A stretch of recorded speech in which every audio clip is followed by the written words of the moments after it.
마라나타. 우리 거룩한 주일에 우리 하나님 앞에 예배자로 설 수 있게 하신 하나님을 찬양합니다. 주의 은혜로 충만한 여러분들의 삶 속에 날마다 승리하는 생활이 되기를 주님의 이름으로 축복합니다. 지난해 2월부터 약 한 2년 동안 우리는 코로나와의 전쟁을 해왔습니다. 아직도 모든 것이 종식되지는 않았지만 아주 오랜만에 이렇게 우리가 한 자리에 모여서 예배할 수 있게 된 것이 너무 감사하고, 오늘 특별히 추수감사절 예배를 드릴 수 있게 된 것을 감사하게 생각합니다. 추수감사는 하나님의 백성들이 반드시 지켜야 될 매년 3번의 절기 중에 하나였습니다. 일단 무교병을 먹는 절기, 유월절, 이 구원의 절기죠. 두 번째는 맥추절, 그리고 세 번째는 추수감사절에 해당되는 수장절을 믿음의 사람들은 1년 3번에 반드시 감사함으로 지켰습니다.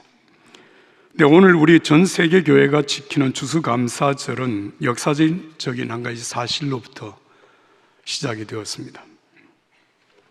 2006년도에 나다니엘 필브릭이라고 하는 사람이 메이플라워라고 하는 책을 썼는데, 이 책에서 이런 얘기를 합니다. 미국은 한 척의 배에서 시작되었다.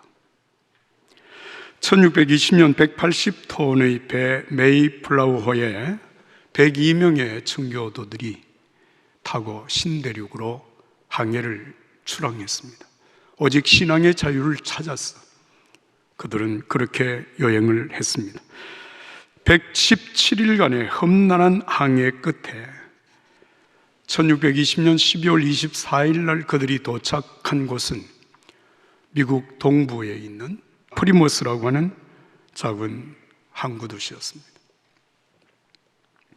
이듬해 봄이 되기까지 추위와 굶주림과 질병으로 죽은 사람만 102명 중에서 44명이었습니다. 근데 참 하나님의 은혜로 그 지역의 인디언들인 완판오아그라고 하는 족의 추장 마사소이트라고 하는 사람의 도움을 받아서 옥수수와 호박과 감자를 어떻게 심고 어떻게 재배해야 되는지를 배워서 심어서 추수를 거둔 그의 첫 가을의 추수는 아주 빈약한 추수였습니다. 그러나 청교도들은 자신들을 도와준 그 사람들을 초청을 해서 칠면조 고기를 요리하고 음식을 만들어서 정성껏 음식을 나누며 감사했습니다. 그리고 여기까지 이르게 하신 하나님의 은혜를 감사하며 예배한 것이 오늘 전 세계 교회가 지키는 추수감사절의 역사적인 유래가 되었습니다. 사실 따지고 보면 감사할 것이 전혀 없는 가운데 하나님을 향하여서 감사하는 믿음으로 시작한 신대륙의 삶이 오늘의 미국을 만들어낸 것입니다. 오늘 세계 최강국으로 일컬어지는 미국의 풍요를 부러워하는 사람들이 있습니다. 그러나 이 풍요를 가능하게 한 감사하는 신앙을 부러워하는 사람들은 그리 많지 않은 것 같습니다. 우리는 추수감사라고 하는 소중한 신앙의 유산을 이어가는 믿음으로 오늘 시편 116편 12절, 13절, 14절을 한 목소리로 읽겠습니다. 12절부터 14절의 말씀입니다. 내게 주신 모든 은혜를 내가 여호와께 무엇으로 보답할까? 내가 구원의 잔을 들고 여호와의 이름을 부르며 여호와의 모든 백성 앞에서 나는 나의 서원을 여호와께 갚으리로다. 할렐루야. 이 말씀은 하나님께 어떻게 감사하는 것이 마땅하냐라고 하는 사실을 우리에게 말씀하려고 하지 않습니다.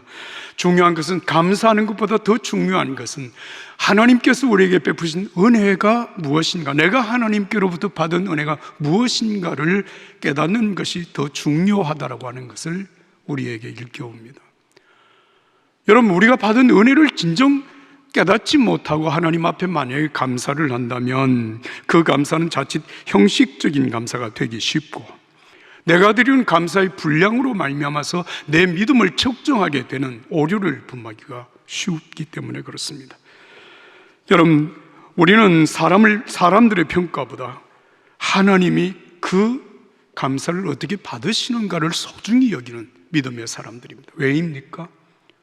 하나님은 사람과 달라서 사람의 외모를 보지 아니하고 중심을 보시기 때문에 그렇습니다.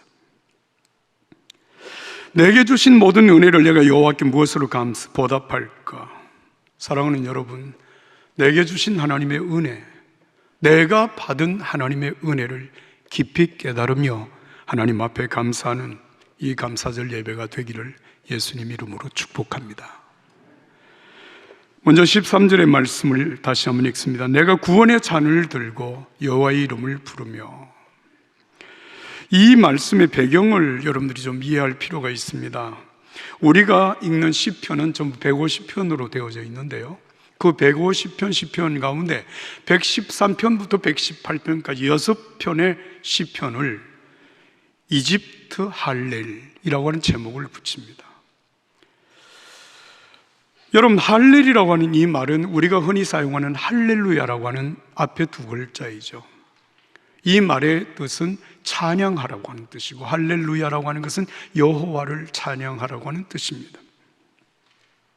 시편 113편부터 118편까지 이 6편의 할렐 시편은 이스라엘의 출애굽과 밀접한 관련이 있는 시편들입니다.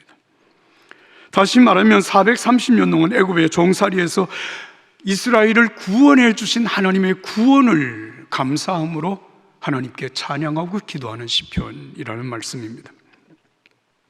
여러분, 이스라엘의 구원은 출애굽을 통해서 이루어지는 것인데, 이 출애굽은 양의 피가 발라있는 칩을 죽음의 사자가 뛰어넘어갔다. 그래서 유월절이라고 하는 단어가 나오게 되었고, 이 유월절을 통해서 여러분, 하나님의 백성들의 구원의 역사가 이루어진 것입니다.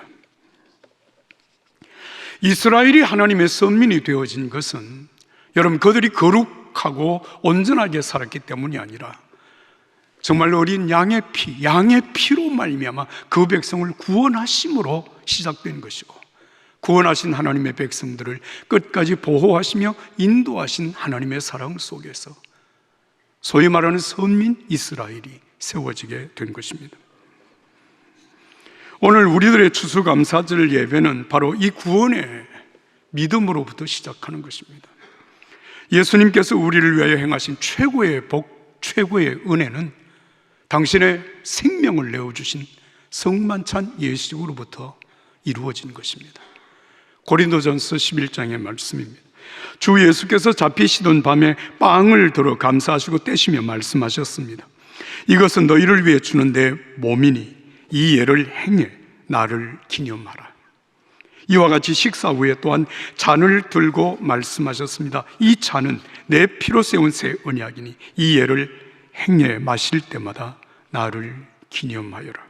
그러므로 여러분은 이 빵을 먹고 이 잔을 마실 때마다 주가 오실 때까지 주님의 죽으심을 선포하는 것입니다.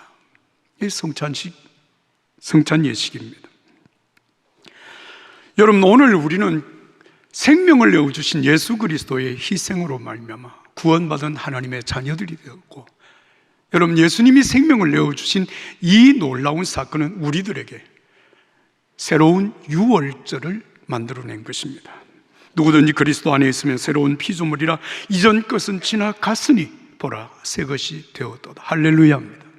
사랑하는 여러분, 오늘 우리가 하나님 앞에 예배할 수 있음은 바로 생명을 내어주신 예수 그리스도의 희생으로부터 이루어진 구원의 은혜입니다. 여러분, 이 구원의 은혜를 감사함으로 잔을 높이 들고 여호와의 이름을 부르며 감사하는 이 감사절 절기 예배가 되기를 예수님 이름으로 축복합니다.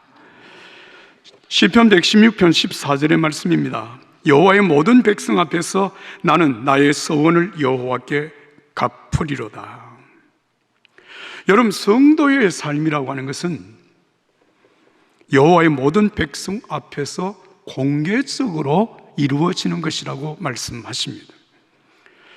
내가 구원을 받았는지 받지 않았는지 세상 사람들은 전혀 알지 못한 채 그냥 나는 은밀하게 믿음을 지키며 살아가는 것이 여러분 구원받은 자의 삶이 아닙니다. 신명기 6장 8절과 9절 말씀입니다. 너는 하나님의 말씀을 내 손목에 매며 내 이마에 둘러라. 그것들을 너희 집 문설주와 대문에 적어두어라. 여러분, 우리가 구원을 받았으면 내가 구원받은 사람임이 여러분 믿지 않은 내 주변의 모든 사람들에게 공개적으로 밝혀져야 된다는 것이고, 구원받은 자가 사는 우리 집에, 여러분 우리 집이 정말 구원받은 자의 삶이라고 하는 사람들이라고 하는 것을 여러분 그 집 문 앞을 지나치는 모든 사람들이 알게 하라고 하는 그런 말씀입니다. 더 나아가서 출애굽기 19장 5절과 6절의 말씀입니다. 너희는 모든 민족 중에 내 소유가 되겠고 내가 네게 제사장 나라가 되게 하며 거룩한 백성이 되리라고 말씀하십니다. 세계 모든 민족 가운데서 여러분 우리를 하나님의 소유로 삼으신 하나님, 세계 모든 민족과 모든 사람을 위하여서 제사장 나라가 되고 제사장이 되어야 한다고 하는 사실을 말씀하신 것입니다. 공개적으로 우리의 삶을 통하여서 하나님께 영광이 되는 저와 여러분들의 삶이 되기를 바랍니다. 예수님을 믿고 구원받은 하나님의 자녀로서 저와 여러분들의 삶도 여러분 동일합니다. 예수님은 마태복음 5장 16절에서 말씀하십니다. 이와 같이 너희도 너희 빛을 사람들에게 비추어 그들이 너의 선한 행실을 보고 하나님께 영광을 돌리게 하라는 것입니다. 여러분, 이보다 더 중요한 말씀이 마태복음 10장 32절과 33절에 예수님께서 말씀하신 말씀으로 기록되어 있습니다. 누구든지 사람들 앞에서 나를 시인하면 나도 하나님 앞에서 너를 시인할 것이요, 만약에 네가 사람들 앞에서 나를 부인하면 나도 하나님 앞에서 내 이름을 부인할 것이라고 말씀하신 것입니다. 사랑하는 여러분, 내가 믿는 예수님의 이름을 부끄러워하지 않는 사람들의 담대한 믿음의 선포를 통해서 오늘 제가 구원을 받아 여기 있습니다. 여러분들이 구원받아 이 자리에 함께 예배하고 있는 것입니다. 지금도 예수 그리스도 이 복음을 전파하는 사람들을 통해서 여러분 구원의 역사가 세계 모든 사람들에게 펼쳐져 가고 있는 것입니다. 시편 116편 14절은 이렇게 말씀을 이어갑니다. 여호와의 모든 백성 앞에서, 한번 따라서 하겠습니다. 서원을 여호와께 갚으리라. 다시 한번, 서원을 여호와께 갚으리라. 여러분, 내가 구원받은 자임도 사람들에게 공개적으로 드러나야 함과 마찬가지로 내가 하나님 앞에 서원한 것도 사람들 앞에 공개적으로 갚아져야 된다고 하는 것을 말씀하신 거예요. 그런데 오늘 이 본문 말씀에서 서원이라고 하는 말의 의미를 우리가 조금 깊이 생각해야 됩니다. 보통 서원이라고 하는 것은 하나님 내게 이렇게 해주시면 내가 이렇게 하겠습니다 라고 하는 것이 서원이라고 우리가 이해를 하고 있어요. 그런데 여러분, 만약에 우리가 하나님을 섬기고 하나님 앞에 헌신하고 하는 이 모든 삶이 하나님께서 내게 이렇게 해 주셨기 때문에 내가 그렇게 하겠다라고, 그렇게 한다고 생각하면 여러분, 우리의 믿음, 우리의 삶은 어쩌면 하나님과 딜을 하는 것처럼 느껴질 수가 있습니다. 하나님이 이렇게 해 주셨으니까 내가 이렇게 합니다라고 하는 얘기. 여러분, 만약 그렇게 된다면 우리의 신앙이 얼마나 계산적이고 얼마나 이기적인 신앙으로 전락할 수 있을까를 생각해 봅니다.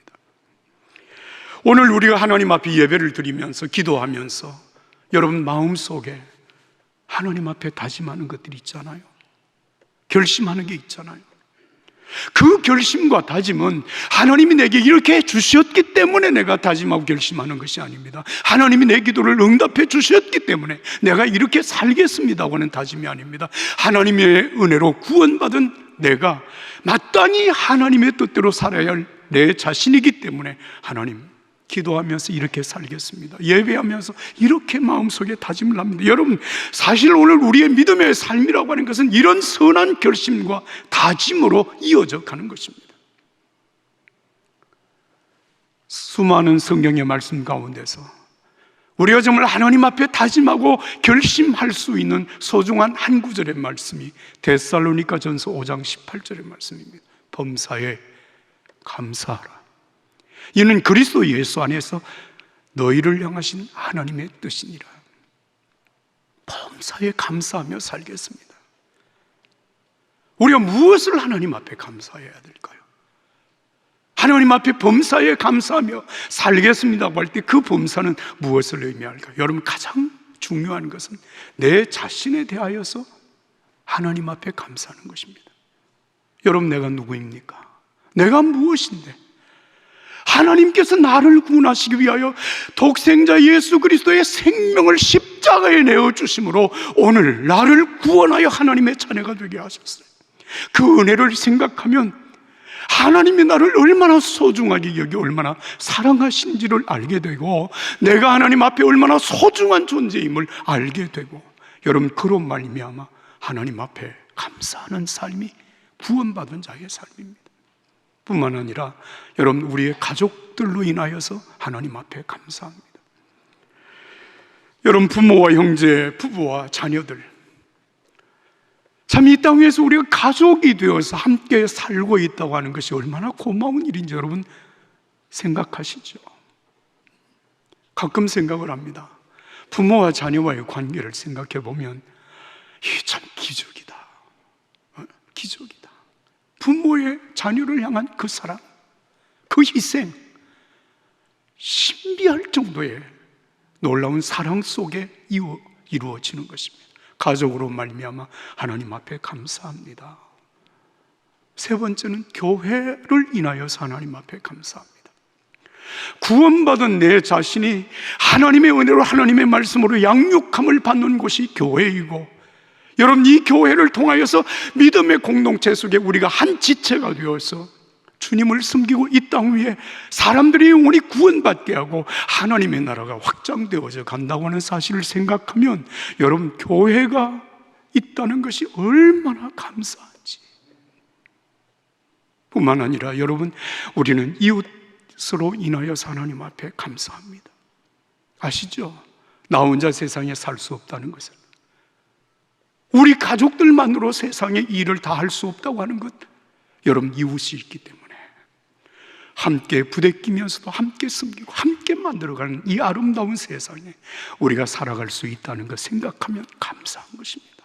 이웃들로 인하여 감사하고, 끝으로 환경으로 인하여 감사합니다. 여러분, 이 세상을 누가 만드셨나요? 하나님이 만드신 동산입니다. 이 하나님의 정원을 정말 우리가 더 쾌적하게 만들기 위하여서 우리가 이 세상을 아끼고 사랑하며 이 땅 위에 하나님의 뜻이 이루어지도록 위하여 기도하며 살아가는 이 삶이 우리에게 얼마나 고맙고 감사한 일인지 범사에 감사하라. 사랑하는 여러분, 우리 믿음의 사람들이 하나님과 사람 앞에서 감사하며 살아가는 삶 그 자체가 구원받은 자의 삶의 분명한 증거가 되는 것입니다. 이 은혜가 오늘 우리 모두에게 있기를 예수님 이름으로 축복합니다. 마지막으로 시편 116편 1절과 2절의 말씀, 여러분 함께 읽을 텐데요. 1절, 2절 말씀입니다. 다 같이 읽겠습니다. 여호와께서 내 음성과 내 간구를 들으심으로 내가 그를 사랑하는도다. 그의 귀를 내게 기울이셨으므로 내가 평생에 기도하리라. 할렐루야. 야, 정말 이 말씀이 너무 귀합니다. 내 평생에 기도하리라. 요즘 여러분, 한국교회를 두고 걱정하고 염려하는 분들이 적지 않습니다. 왜 그런가 하면 한국교회가 기도 생활이 많이 줄어들었습니다. 기도를 너무 소홀히 하고 있습니다 라고 하는 것 때문에 여러분, 한국교회를 염려하는 분들이 있습니다. 왜 사람들이 기도하는 일에 소홀히 여길까? 그들은 이렇게 말하거든요. 일단 먹고 살만하기 때문입니다. 여러분, 우리 국민 1인당 총 생산이 GDP라고 하죠. 3만 달러를 넘었습니다. 그리고 대한민국의 경제력이 지금 세계 10위권 안에 진입을 한 선진국이 되었습니다. 이런 상황 속에서 과거에는 먹고 마시고 살아가는 것 자체가 힘들고 어려웠지만 이제는 우리가 정말 하나님 앞에 애걸복걸 기도하지 않아도 살아갈 만한 상황이 되었다는 것입니다. 그래서 사람들이 기도하지 않는다고 그러는데요. 여러분 잘 생각하세요. 정말 이때야말로 우리 한국교회 믿음의 성도들이 기도할 때입니다. 왜입니까? 여러분, 과거의 우리의 기도가 내게 부족한 그 무엇을 위해서, 먹고 사는 일을 위해서, 건강하게 병고침을 위하여서, 여러분 우리의 삶이 여러 가지 복잡한 문제를 위하여서 하나님 앞에 새벽을 깨우며 밤을 지새우며 기도했다면, 여러분 이제는 우리의 기도가 그것 때문에만이 아니라 정말 예수님을 만나고 하나님과 함께 교제하며 하나님의 은혜를 입고 성령의 충만함을 받고 예수님과 함께 동행하는 거룩한 성도의 삶을 살아갈 수 있기 위하여서 여러분 기도하는 성도가 되기를 주님의 이름으로 축복합니다. 그렇습니다. 사실 우리가 하나님 앞에 기도할 때 우리의 부족함을 채워주시는 은혜도 있지만, 여러분 기도함으로 하나님과 함께 살아가는 거룩한 성도의 삶을 살게 되는 은혜가 있습니다. 그래서 오늘 시편 116편 2절 말미에 하나님을 사랑하는 믿음의 사람의 고백입니다. 내가 평생에 기도하리라. 한번 같이 하겠습니다. 내가 평생에 기도하리라. 다시 한번, 내가 평생에 기도하리라. 여러분, 내가 평생에 기도하며 살아가기 위하여서는 우리 기도의 목적이 조금 달라져야 됩니다. 그저 먹고 살고 잘 사는 것, 그것만이 아니라, 내가 건강하고 자녀들이 잘 되는 것만이 아니라 정말 우리의 삶이 하나님께 영광이 되고 우리의 삶을 통해서 하나님 뜻이 이루어지는 거룩한 성도의 삶을 위하여 기도하는 기도의 목적이 바뀌어지면 평생 기도할 수 있습니다. 찬송가 368장에 여러분 가사입니다. 주 예수여 은혜를 내려주사 곧 충만케 하옵소서. 이 줄이고 목마른 나의 마음에 주 성령을 부으소서. 주 예수여 충만한 은혜 내 영혼에 부으소서. 주 예수만 나의 힘되고 내 만족함이 됩니다. 사랑하는 여러분, 무엇이 없어서, 무엇이 부족해서 기도해야 합니다. 그러나 더 중요한 것, 정말 주의 은혜가 충만해서 하나님의 자녀로 살아가는 거룩한 기쁨이 기도를 통하여 여러분들의 삶 속에 이루어지기를 축복합니다. 저는 1969년도 5월에 은혜를 받았습니다. 교회에서 부흥회에 참여해서 은혜를 받고, 그때부터 시작된 한 가지 신앙생활이 바로 새벽 기도였습니다. 지금까지 52년 동안 새벽 기도를 그러지 않고 쭉 해오는 동안에 아직도 부족해서 하나님 앞에 필요를 간구할 때가 있죠. 많죠. 하나님 이게 부족합니다. 이거 도와주셔야 됩니다. 하나님 이거 해결해 주셔야 됩니다. 그렇게 기도하지만 언제부터인가 제 기도 속에 정말 주님과 함께하는 성령의 충만함을 위하여서 하나님의 자녀로 살아가는 거룩한 기쁨을 위하여 기도하는 시간의 분량이 조금씩 늘어가고 있다고 하는 사실은 정말 제가 하나님 앞에 감사할 조건입니다. 시편 116편에 이 아름다운 한 성도의 결심, 내가 평생에 기도하리라. 오늘 이 결심이 우리 모두의 심령 속에 이루어질 수 있기를 예수님 이름으로 축복합니다. 축복합니다.